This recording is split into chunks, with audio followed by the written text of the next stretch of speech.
Elon Musk is like the coolest person ever. Like, yes, he has all of his shortcomings, but I aspire to be like this man. Yeah, he's like the definition of the future, basically. Like, he's just making things happen. And he doesn't, well, he does care how he does it, but like he's doing it in not the most conventional way, but like he's getting it done, and that's what matters. Like, he is the definition of he started from the bottom, now he's here. And he really did. So, like, let's start off talking about his history and how he was brought up. Yeah, so his parents, his dad was Errol Musk. He was an electromechanical engineer, pilot, sailor, and property developer.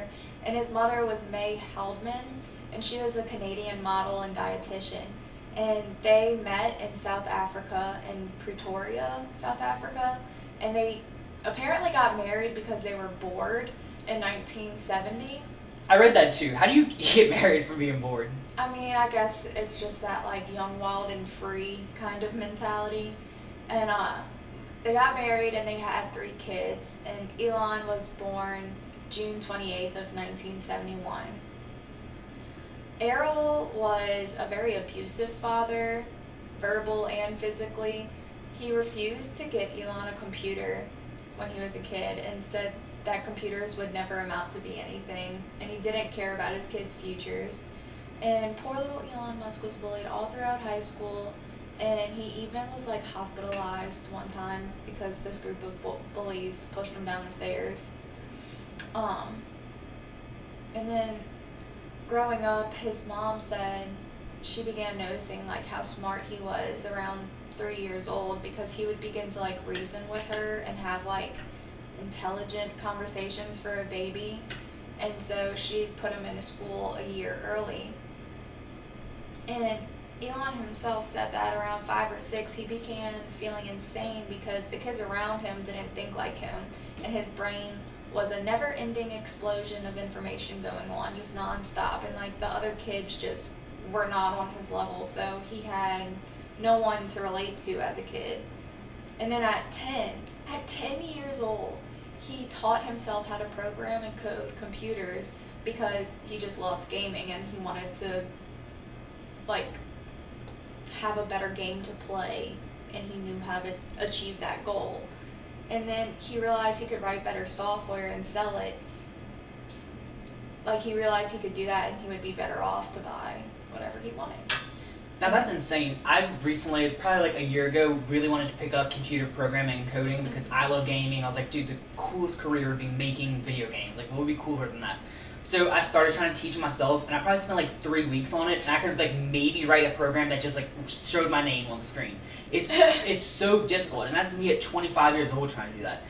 He was 10 when he was writing full games and programs, and you gotta think, we have so much technology nowadays to like help us create things like that. They had like the most primitive technology for writing and coding games back then, and he was making it work at 10. That is crazy. Imagine using your old freaking dinosaur-ass gateway computer, like... Exactly. To create game, that's insane to me. I couldn't even imagine. Like, my boyfriend currently has been putting together a PC, like one of these things. Like, I can't even understand that, let alone get inside and... Ooh, no. But he did it, and there was a magazine called PC and Office Technology that would buy software and publish it in the magazine. And Elon created a game called Blasters, which is pretty similar to Space Invaders, and sold it to the magazine for $500 when he was 12. So he was already like making business transactions At 12 years old. Yep. I also just realized that I absolutely deviated off of where you were at in your PowerPoint, and I apologize. Like, I skipped every entire introduction and started talking about early life. Oh, well, he doesn't really need an introduction. It's Elon Musk. But anyways, continuing on into his life.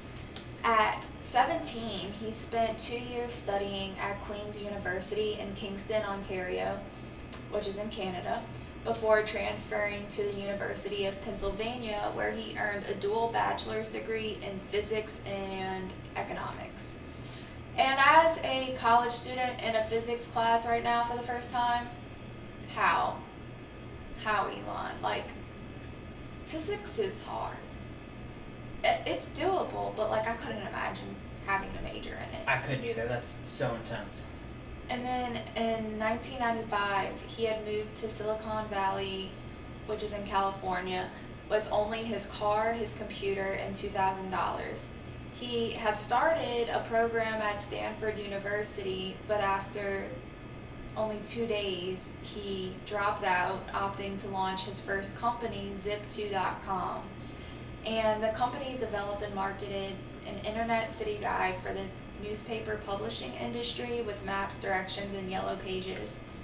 And What? I'm sorry, and something that you need to understand about the fact that he's designing this on the computer is at this time, like, the internet wasn't a thing. We had computers that ran software, you could play games and stuff on it, but being able to like really like surf the web or use the internet, like if you told somebody about the internet, they like really didn't know what you thought about. And I actually read at the time they thought the internet was gonna be like a fad that would just fade away after like a year or so. And look, Apparently that's what his dad thought too. exactly, but now our entire world is dominated by like the internet. So he was so before his time with this. Majorly. Well, let's see. Before the company became successful, he couldn't afford an apartment. So he bought an office and slept on the couch and would shower at the local YMCA. And he had like accumulated $100,000 in college debt. The website was up during the day and Musk was coding it all night, every night. And he eventually obtained contracts with the New York Times and the Chicago Tribune. And eventually Compaq Computer bought Zip2.com for $307 million in cash in February of 1999, and Musk received $22 million for his 7% share from the sale. So homeboy got to pay off his college debt, hope to relate one day, and then he made his first TV appearance on CNN in 1999 on a segment on the lavish lifestyles of millionaires. And this was so funny to like watch the old clip on because he had just bought his McLaren. And like he shows it like driving off the truck or whatever, and then like a week after the interview he wrecked it. He bought it for like $1 million, and then when he sold it, even after he wrecked it, he sold it for a profit still. So he actually made money off buying the car. Yeah, and it was like by a lot too. I don't remember the exact numbers. Let's see. And that's also like the first time we kind of see a little glimpse into like his more cocky side of his personality, because I'm definitely not gonna say he's like the most humble guy in the world, but he is relatively humble. But this was like the first time he started flexing some of his money. Yeah, but he really wasn't interested in material things, and he even made the comment he knew that he couldn't bring his money with him after he died, so he said, why just waste it all on material objects? Why not put it back into the world? Yeah, and he does a really good job with that. And then in 1999, Musk co-founded X.com, which was an online financial services and email payment company, and the startup was one of the first online banks to be federally insured. And within its initial months, over 200,000 customers joined the service. And investors saw Musk as inexperienced and had him replaced/fired as CEO in October of 2000. And the backstory of this was like, he had married his first wife in early 2000, and they never went on a honeymoon. And after he got this business up and running, he was like, I'm gonna go take a 2-week honeymoon and do some investing meetings, you know. I'm gonna work on my honeymoon, basically. And while he was gone, they fired him. And the following year, X.com merged with an online bank called Confinity to prevent unnecessary competition. And Confinity already had its own money transfer service called PayPal, which I know we all have heard of, which was more popular than X.com. So then when they merged the companies, Musk returned as the CEO. And in 2002, PayPal was bought by eBay for $1.5 billion in stock, and Musk received $165 million.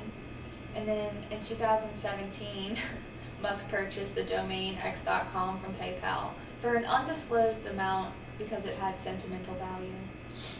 That's such an Elon Musk thing to do. That though. absolutely is. A cool fact about the X.com though, it was mainly a way that you could like email each other money, which there was no like virtual transactions before then. So being able to send money really over like a medium between two people is really cool. But the way he like grew it so quickly is he required both parties to sign up. So like if I sent money to you, you had to sign up for it. Then if you sent it to somebody else, they had to sign up. So every time you sent money, another person was signing up. So it caused it to like grow at exponential rates, which is kind of cool. And you see most like big tech companies today cause you to sign up before doing anything, and it's working by the same principle that he came up with for X.com. Yeah, thanks Elon, because that can get kind of annoying sometimes. Agreed. I was thinking, like I was having like, to sign up for everything. Like every website, it feels like you have to put your email address into for Exactly. something.